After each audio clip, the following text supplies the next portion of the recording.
Welcome back in, everyone, to EA Sports coverage of the NFL. You couldn't have picked a better time to tune back in because we're about set to kick things back off in overtime. So a tie ball game here as the kick's away. This will be taken to the back of the end zone. And no run back here. This will be a touchback, and it comes out to the 25-yard line. Here's the Dallas offense now heading back out onto the field. They're set for their first drive here in overtime, and this is where the crowd can really become a factor. They've had to battle it all day, but I know what you're saying. In overtime, that gets doubled, doesn't it? At least, because now the crowd really wants to be involved and help their team, and that first drive can dictate the whole thing because they know if this team takes it downfield and scores a touchdown, it's game over. It's been loud in here so far. It's a 7-yard carry to set them up with a 2nd and 3. Another good run for him. What else is new? That'll put him right at 150 yards for the game, so he's really made his presence felt in this one. Play fake. Cousins. It's complete. It's Miller. And he slips up past the 45 before being tackled. It's a gain of 16 and the Dallas first down.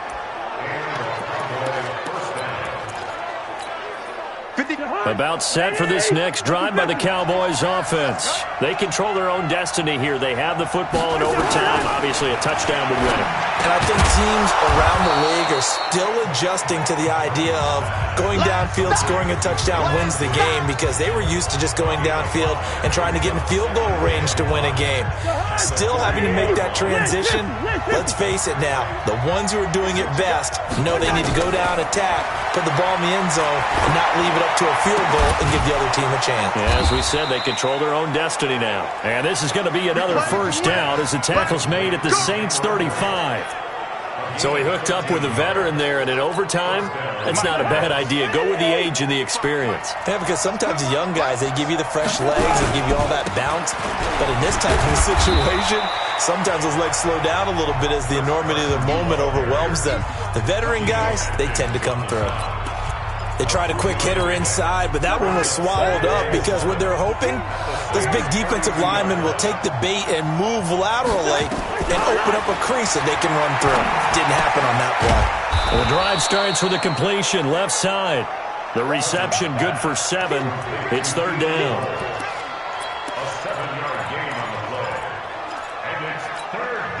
And it looks like we've got a dime set here defensively. 6 DBs in the game. They run it with Carson. And he gets the first down here as he's taken down at the 24. They needed a yard. They got it. First down. And I know you, with every carry, especially in overtime, you're just saying, if you're that ball carrier, hold on to the football. Hold on to it, protect it, but not necessarily settling because you're trying to get to the end zone. You're trying to end the game right here. And I know the defensive guys poking, clawing, raking, trying to knock the ball free and protect their end zone. Yeah, like you alluded to, especially this part of the field. They tried a quick hitter inside, but that one was swallowed up because what they're hoping, this big defensive lineman will take the bait and move laterally and open up a crease that they can run through. Didn't happen on that play. Throwing on 2nd and 8. Cousins. And that's going to be incomplete. A lot of contact, no call, and it's 3rd down. You get a tight end like this, and you know he's used to dishing out punishment, but here, he's one that has to absorb the contact, and as a result, unable to hold on to the football. So the failure to connect on 2nd down, that leaves him staring up here at a 3rd and 8. From the shotgun, it's Cousins. And he's got Miller. And able to get him down, but he does reach the 5. They're able to convert on 3rd down, and that sets up a 1st and goal. He's padding his already great numbers here in overtime. More importantly, though, moving his guys downfield. And I think that's exactly what's going through his head right now. Moving them downfield, putting them in a position to win the game. The stats, that's for the fantasy guys. I know they're enjoying that. And he's going to go down. Sacked back at the 13-yard line. Geno Atkins got home that time.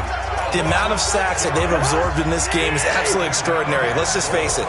This offensive line, flat out, cannot handle this pass rush. It's been demonstrated time and time again. And for one of the first times tonight, he's going to be held up at the line of scrimmage.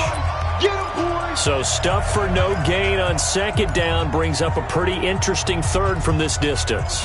I'm throwing the ball, and I'm not even thinking about play pass. I'm going to let them know right away I'm throwing it, but I'm probably giving my quarterback some room, sprint him out to one side or the other, and give him an opportunity. If it breaks down, he can take off and run for it.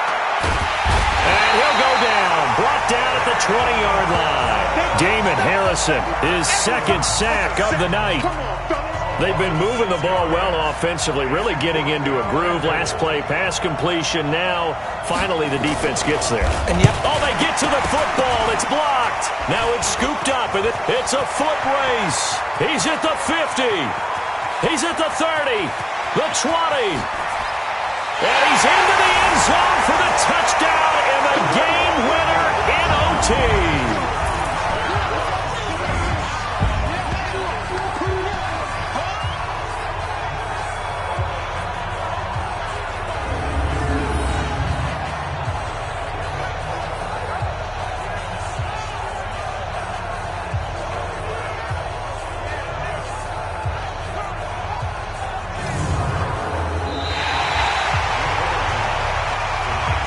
As if overtime wasn't a twist enough to this plot, a blocked field goal return for a touchdown to put a capper on this crazy game. Crazy indeed. And we had 4 quarters of really good football.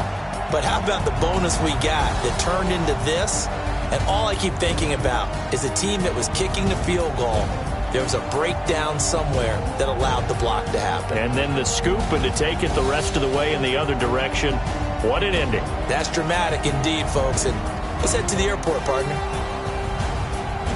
So for the Saints, that early momentum continues here as they move to 4-0. And they'll get another home date next week as the Patriots will come to town. Meanwhile, for the Cowboys, they'll sink now to 0-4. And they'll get a chance to redeem themselves at home next week. That'll do it for us. I'm Brandon Gaudin alongside Charles Davis. Thanks to our entire crew as well. We'll talk to you next time. So long, everybody.